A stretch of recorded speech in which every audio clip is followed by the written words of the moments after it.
Bonjour tout le monde et bienvenue à cette pensée du jour du 28 octobre. Alors qu'on continue aujourd'hui notre série en étroit contact avec Jésus, pendant tout le mois d'octobre, on a lu ensemble l'évangile de Matthieu. Et aujourd'hui, on termine l'évangile de Matthieu, dans Matthieu 28. Et alors qu'on termine, on peut réaliser qu'un des objectifs de l'évangile de Matthieu, c'était de démontrer que Jésus était le Messie, qui était l'accomplissement des prophéties de l'Ancien Testament, qui était celui que les Juifs, à qui Matthieu écrivait, celui que les Juifs attendaient.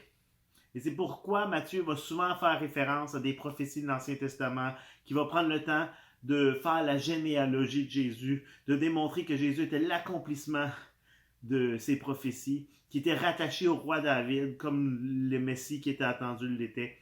Pour les Juifs de l'époque, le Messie, c'était celui qui devait les libérer de leurs oppresseurs, qui devait établir un royaume terrestre pour le peuple d'Israël, comme David, qui devait apporter une paix nouvelle, un repos pour son peuple.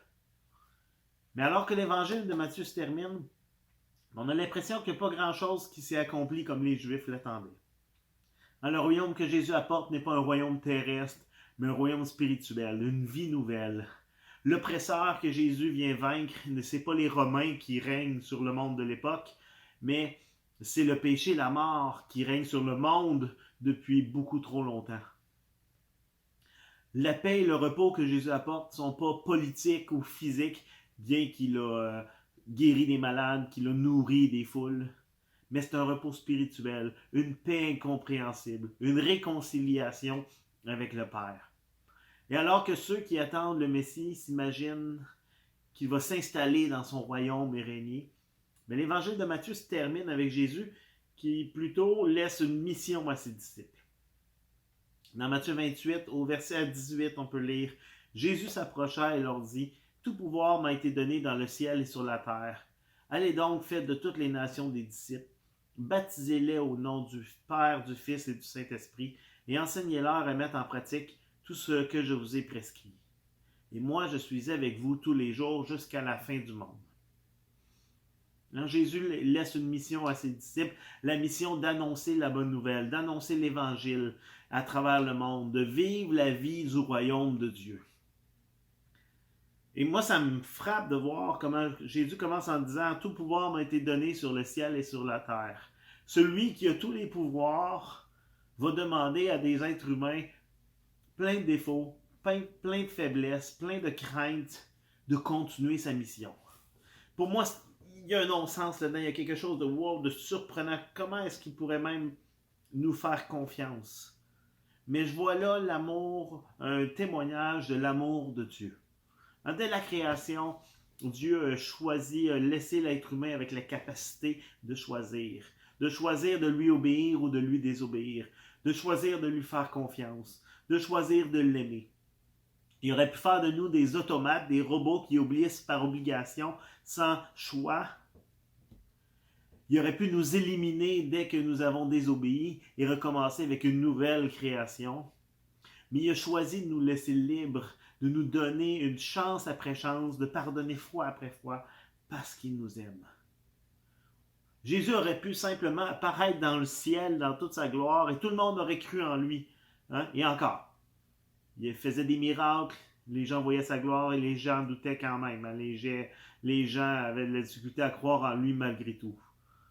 Mais il a quand même choisi de se glorifier à travers les croyants, à travers ses disciples, à travers son Église, à travers chacun de nous.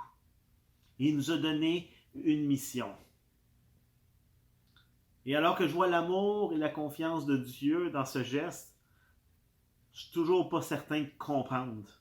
Parce que moi, je ne me ferais pas confiance comme ça. Moi, je connais mes capacités, puis je connais surtout mes faiblesses. Et il me semble que je ne me choisirais pas pour accomplir une mission aussi importante, une mission aussi grande. Surtout quand je suis Jésus et que c'est qui dit qu'il y a tous les pouvoirs sur la terre et dans les cieux. C'est pas moi que j'aurais choisi. Mais Jésus aussi connaît mes faiblesses. Jésus connaît mes capacités. Et c'est pour ça qu'il ajoute à la fin du verset 20, « Je suis avec vous tous les jours jusqu'à la fin du monde. » La mission que Jésus nous confie peut sembler au-dessus de nos forces, au-dessus de nos capacités, mais Jésus nous promet qu'il est avec nous, qu'il va nous guider, qu'il nous donne la force, nous donne les capacités, nous donne la sagesse, nous donne les mots, nous donne la puissance. Et c'est ce qui rend cette mission possible. Dans l'évangile de Matthieu, ne se termine pas sur une fin, sur un « ils vécurent heureux », il se termine sur une mission. C'est le début du reste de l'histoire.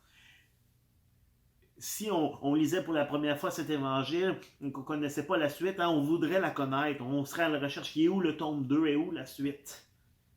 Bien, 2000 ans encore plus tard, la suite se poursuit. La mission est toujours réelle. Il y a encore des choses qui se font. Allez, faites de toutes les nations des disciples. Baptisez-les au nom du Père, du Fils et du Saint-Esprit et enseignez-leur à mettre en pratique tout ce que je vous ai prescrit. C'est à ce à quoi nous sommes appelés aujourd'hui et à chaque jour de notre vie, alors que nous sommes sur cette terre, de glorifier Jésus à travers notre vie et de partager cet évangile, cette bonne nouvelle. Que Dieu vous bénisse.